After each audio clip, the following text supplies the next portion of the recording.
हमारा आज का टॉपिक है वायु महाभूत पे। वायु महाभूत 5 और 15 नंबर में आता है। आकाश महाभूत के बाद वायु महाभूत का नंबर है। तो सबसे पहले वायु महाभूत के बारे में क्या बोला है? वा गति गंधनयो रीति वायु, जिसमें गति होती है उसे वायु बोलते हैं। अभी देखिए, ये मेरे हाथ में कागज है, इसकी आपको गति दिख रही है?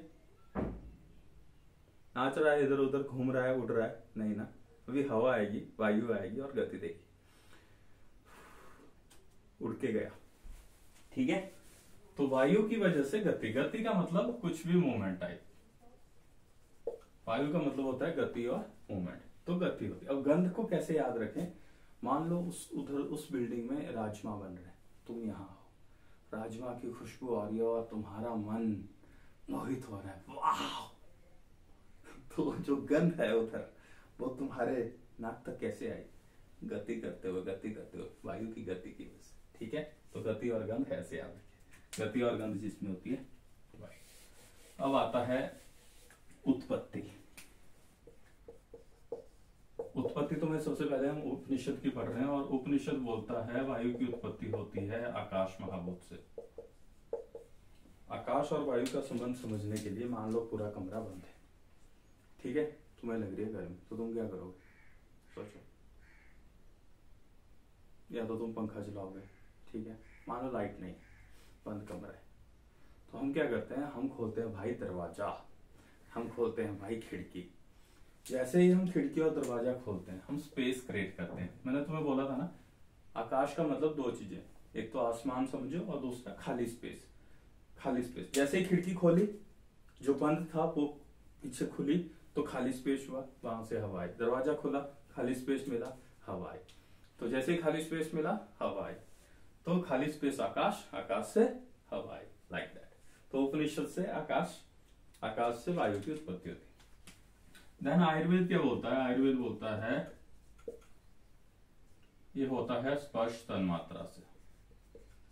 तो आयुर्वेद में जितने भी महाभूत हैं उनकी उत्पत्ति तन्मात्राओं से ही हुई है। तन्मात्राएं वही है, शब्द, स्पर्श, रूप, रस, गंध। ठीक है, तो आयुर्वेद स्पर्श तन्मात्रा से मानता है, और वैशेषिक भी, सांख्य भी। सांख्य सुंख्य को छोड़ो, इनका याद रखो। उपनिषद आकाश से, आयुर्वेद स्पर्श तन्मात्रा से, बस इतना काफी। उत्पत्ति पे 2 पॉइंट काफी।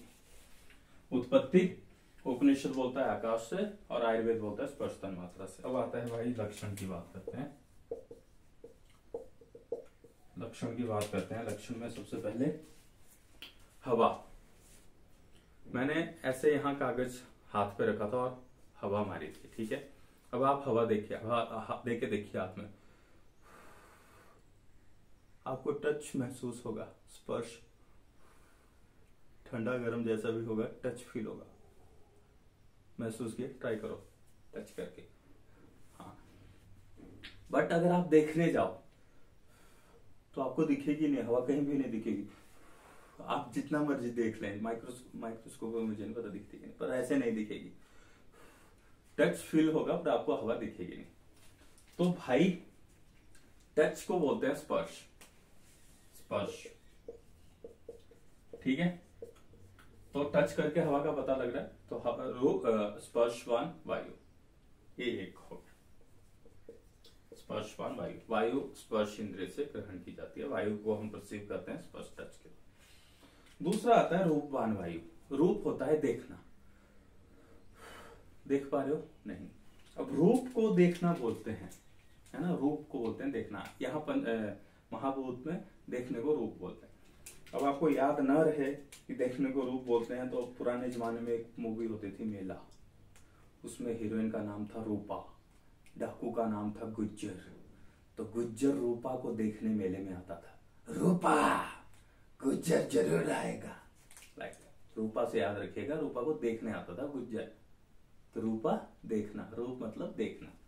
तो रूप, हवा का रूप नहीं है, हवा को आप नहीं देख सकते। तो रूप रहित मतलब जिसको आप नहीं देख सकते उसको बोलते हैं रूप रहित स्पर्शवान वायु। तो हिंदी क्या रहेगी? जिसको आप देख नहीं सकते परंतु स्पर्श इंद्रिय के द्वारा ग्रहण कर सकते हैं, उसको वायु बोलते हैं। ये पहला लक्षण है। दूसरा लक्षण रूप रहित स्पर्शवान वायु, पहला लक्षण। स्पर्शवान वायु दूसरा लक्षण, वायु स्पर्श इंद्रियों के द्वारा ग्रहण होती है। तीसरा लक्षण आकाशात वायु, बहुत आसान है। आकाश महाभूत से वायु की उत्पत्ति होती है। पहले तुम्हें मैंने बता दिया, खिड़कियां जैसे खुलेंगी स्पेस आएगा, हवा आएगी, स्पेस वायु, आकाश वायु। देन फोर्थ पॉइंट इंटरेस्टिंग, वायु का एक गुण है चलत्व। और तुमने हमारे कॉलेज की फ्रेशर पार्टी में ना, जिरमिन है, उसने एक बड़े अच्छे गाने पे डांस किया, चले जैसे हवाएं सनन सनन, है ना। तो चले जैसे हवाएं सनन सनन, बड़ा अच्छा डांस किया, लड़की में फ्रेशर बन गई। तो इस पे तुम्हें ध्यान देना है, चले जैसे हवाएं सनन सन, मतलब हवा में चल गुण है, सन सन सन सन सन सन करके चलती, ठीक है। तो चलत्व गुण है वायु में, वायु का चलत्व गुण है, वायु चलती है, ठीक है। चले जैसे हवाएं सनन सन, मूवी का नाम मैं हूं ना, 2005-06 में आई थी, आप सुन सकते हैं। तो रूप रहित स्पर्शवान वायु पहला लक्षण, स्पर्शवान वायु दूसरा लक्षण, आकाशात वायु, आकाश से वायु की उत्पत्ति होती है तीसरा लक्षण, चलत्व गुण वायु में है चौथा लक्षण। पांचवा है रजो बहुलो वायु। ये जो सत्तो बहुलम आकाशम, रजो बहुलो वायु, तमो भव पृथ्वी, ये जो गुण है इनका मैं अलग से वीडियो बनाऊंगा, या तो पृथ्वी में इन पांचों को कंक्लूड करूंगा ताकि आपको कंफ्यूज ना हो, किसमें रज है, किसमें सत्व है, किसमें दम है, एक अलग से बनेगा। तो इस पॉइंट को आप कंफ्यूज करेगा तो छोड़ दीजिए, कोई दिक्कत नहीं है, इस पे एक अलग से वीडियो आने वाली। बट ये 4 पॉइंट आप क्लियर रखिएगा, चलत्व वायु, आकाशात वायु, रूप रहित स्पर्शवान वायु, ये 4 पॉइंट आप क्लियर रखिएगा। उसके बाद आता है वायु के गुण। वायु के गुण है 9। सबसे पहले कैसे पता चलता है वायु का? स्पर्श। स्पर्श इंद्रिय के द्वारा जो गुण ग्रहण किया जाता है उसको स्पर्श बोलते हैं। ये आगे आपने हिंदी लिखनी है, नोट्स बनाते रहा करो साथ साथ। स्पर्श इंद्रियों के द्वारा जो ग्रहण किया जाता है उसे स्पर्श बोलते हैं। उसके बाद आता है परत्व और अपरत्व। परत्व होता है जी बेस्ट, बहुत अच्छी, बेस्ट और सुपीरियर। बेस्ट ये होती है इंफीरियर, बेकार टाइप। परत्व मतलब सुपीरियर। पापा का परा, पापा की परी अपने आप को क्या समझते हैं? सुपीरियर। और जो परा नहीं होते वो बेचारे थोड़े ऑकवर्ड फील। परे कैसे? पापा के परा एंड परिया कैसे फील करते हैं? आपा तो सुप्पा बंद है लाइक। तो सुपीरियर, परा और परियों से सुपीरियर वाला समझना है, अपरत्व से इंफीरियर। यहां एग्जांपल क्या दिया है? जो शुद्ध हवा है, जो शुद्ध हवा है उसको परत्व माने। जो हवा शुद्ध हवा है, पहाड़ों की जो ठंडी हवा, लाइक समझ लीजिए, शुद्ध हवा को परत्व माना है और शुद्ध हवा को अपरत्व माना है। शुद्ध हवा सुपीरियर और बेस्ट है, शुद्ध हवा इंफीरियर।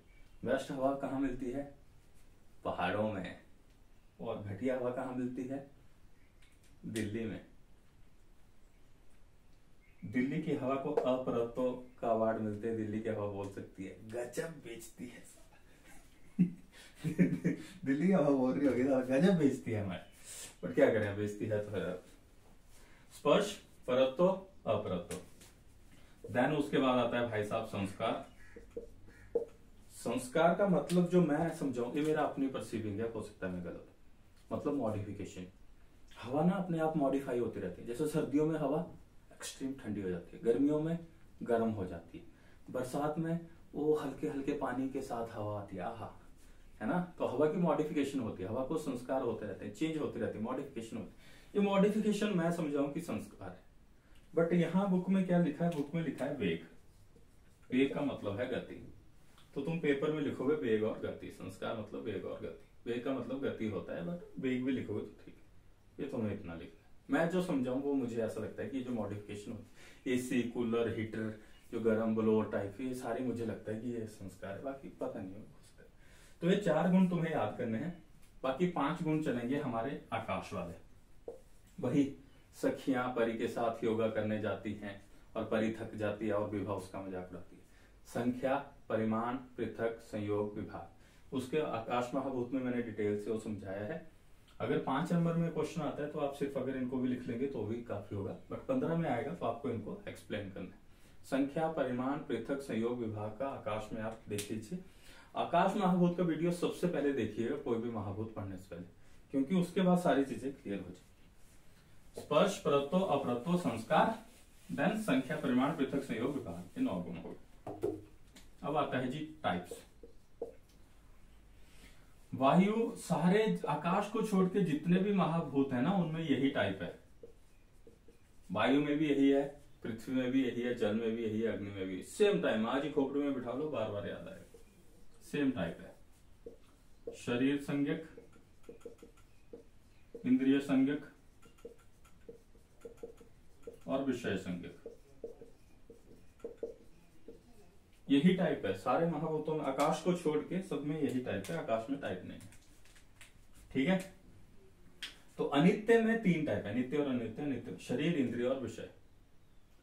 अब जिस भाई को ऐसा लग रहा है कि शरीर तो अपने को पता है और वीडियो स्किप करके भाई आगे चलेगा और पेपर में अपने शरीर के बारे में लिख देगा, खत्म, टाटा बाय बाय वाला सीन होने वाला है भाई के साथ। भाई तबाह होने वाला है, क्योंकि ये शरीर भाई अपना शरीर बिल्कुल नहीं है। ये जो शरीर है वो है वायु लोक। हजारों साल पहले आयुर्वेदा लिखा है, और हजारों साल पहले देवता होते थे इंद्र के पड़ोसी, इंद्र के देव के, वायु देवता, अग्नि देवता, जल देवता। तो उनका जो लोक होता है वायु लोक ऊपर, उसकी बात की जा रही है यहाँ। ये हमारा शरीर बिल्कुल भी नहीं है। ध्यान से सुनिए, खोपड़ी में बिठाइए। वायु लोक मतलब वायु लोक, उस शरीर की बात की जाए। इंद्रिय, हाँ हमारी इंद्रिय की बात की जा रही है। स्पर्श इंद्रिय की बात की जाए। विषय, यहाँ पे वो आएगा। यहाँ पे 2 तरह के हैं, एक शरीर एक लोक। यहाँ पे 2 तरह का आएगा। विषय संज्ञक 2 तरह का है, शरीर और लोक। तो शरीर में आपका अपना वो जो वात की टाइप्स आ गई, प्राण वात, उदान वात, जो वायु रहती है हमारे शरीर में, शरीरगत में वो आएगी। लोक में जो पेड़ पौधों की हवा है वो आ जाए। लोक में पेड़ पौधों की हवा और शरीर में हमारे। बट विषय संज्ञक की 2 टाइप है, शरीर और लोक। उसमें से जो शरीर है उसमें है, ये वाला जो शरीर है वायु लोक, ये वाला जो विषय संज्ञक है उसकी 2 टाइप है, शरीर और लोक। विषय संज्ञक की 2 टाइप है, शरीर और लोक। इस शरीर में अपने वायु वाली बात आएगी, और लोक में जो पेड़ पौधे की हवा है वो आएगी। इंद्रिय, स्पर्श इंद्रिय। आगे जाके जैसे अग्नि आएगा तो अग्नि लोक आ जाएगा, इंद्रिय रूप आ जाएगा, देन विषय आग हो गई, बिजली हो गया, वो आग। तो ये सेम आगे जाने वाला है, इसको ध्यान से सुनिए। आकाश और वायु महाभूत का टॉपिक ध्यान से सुनिएगा, तभी आपको आगे वाले टॉपिक्स अच्छे से क्लियर हो पाएंगे। अब गुण की बात आती है, और गुण क्या है वायु में। तो तुमने जो फर्स्ट चैप्टर में पढ़े हैं, रुक्ष, लघु, शीत, खर, वो आप ऐड कर सकते हैं। रुक्ष, लघु, शीत, खर वायु के गुण। अभी आता है चिकित्सा में क्या महत्व है। सबसे पहला महत्व मैं तुम्हें बोलूं, कटु, तिक्त और कषाय, ये 3 ऐसे रस हैं जो वात को बढ़ाते हैं। याद कर लीजिएगा, मधुर, अम्ल, लवण कफ को बढ़ाते हैं, और कटु, तिक्त, कषाय वात को बढ़ाते हैं। तो ये वात को बढ़ाने वाले हैं। तो जो वात को बढ़ाते हैं वो वायु महाभूत के द्रव्यों से ही बने होते हैं। सिंपल बना। कटु, तिक्त, कषाय रस वायु महाभूत के द्रव्यों से बने होते हैं। ये पहली लाइन आपने लिखनी है। कटु, तिक्त, कषाय वायु महाभूत के द्रव्यों से बने हैं, ये पहली आप लाइन लिखिए। उसके बाद आता है, इन तीनों को खाके, जो कटु, तिक्त, कषाय चीजें जो हम खाते हैं, इनसे ना मोटापा कम होता है, मतलब कमजोरी आती है। उस कमजोरी आने को बोलते हैं अपतर्पण। संतर्पण होता है मोटापा लाना, अपतर्पण होता है शरीर को घटाना, कमजोर करना, मतलब एक तरह। तो अपतर्पण द्रव्य वायु महाभूत से बनते हैं। अपतर्पण वाले द्रव्य वायु महाभूत से बनते हैं, या वायु महाभूत के द्रव्य अपतर्पण करते हैं। वायु महाभूत के द्रव्य अपतर्पण करते हैं, या अपतर्पण वाले द्रव्य वायु महाभूत से बनते हैं। कुछ भी आप लिख लीजिए। उसके बाद आता है जी औषध सेवन काल। औषध सेवन काल हुआ दवाई खाने का टाइम। वायु महाभूत वायु के ऊपर निर्भर करता है। देखिए जो तीनों दोष में वात, पित्त, कफ में जो बात है ना, यही सारे शरीर की वाट लगाता है। वाट लगाता है। तो जब दवाई खा रहे हैं तो उसी के हिसाब से लगेगी जो वाट लगाता है। तो वाट लगाता है, इसलिए औषध सेवन वात। बाकी 13 चैप्टर में अष्टांग हृदय जब हम पढ़ेंगे, पूरे डिटेल में पढ़ेंगे, एक पूरा लेक्चर बनेगा। बहुत मस्त टॉपिक है ये, डिटेल में। बट आज सिर्फ इतना ही कि दवाई खाने का टाइम वात पे निर्भर। अपतर्पण, कमजोरी लाने वाले द्रव्य वायु महाभूत से बनते। कटु, तिक्त, कषाय वात से बनते। अब आता है उत्साह। अब देखिए ये दो चीजें हैं, ये लघु है और ये गुरु है। मैं फूंक मारूंगा, देखिएगा कौन ज्यादा गति करता है। भाई हिला तक नहीं और वो उड़ के चला गया, गति करके चला गया। तो जो लघु होता है उसकी गति ज्यादा होती, तो लघु और गति। तो वायु महाभूत के द्रव्यों से लघुता और गति आती है ना, तो इसलिए लघु, गति और रुक्षता ये वायु महाभूत के द्रव्यों से आती है। वायु महाभूत के द्रव्यों से हल्कापन आता है ना, पतला होगा तो पतला बंदा क्या हुआ, यहां 100 किलो का, ये 40 किलो का। अगर पतला हो गया बंदा वायु के द्रव्यों से तो ये लघु हुआ ना, पतला हुआ। इसके मुकाबले में ये भारी हुआ है, लघु हुआ, तो इसकी गति ज्यादा रहेगी। भारी हल्की चीज, कार और ट्रक के मुकाबले में कार ज्यादा भागती है ना, जब लोड हो। ठीक है, तो 40 किलो वाली चीज 100 किलो वाली ये लघु है, इसकी गति ज्यादा होगी। और रुक्षता, गति, लघुता और रुक्षता वायु महाभूत के द्रव्यों से आती है। और उत्साह वायु महाभूत के द्रव्य से, उत्साह वायु के कर्म में है। तो ये आपका वायु महाभूत हो गया। वायु और आकाश महाभूत जरूर देखिएगा, उसी के बाद आप बाकी महाभूत देखना शुरू कीजिए।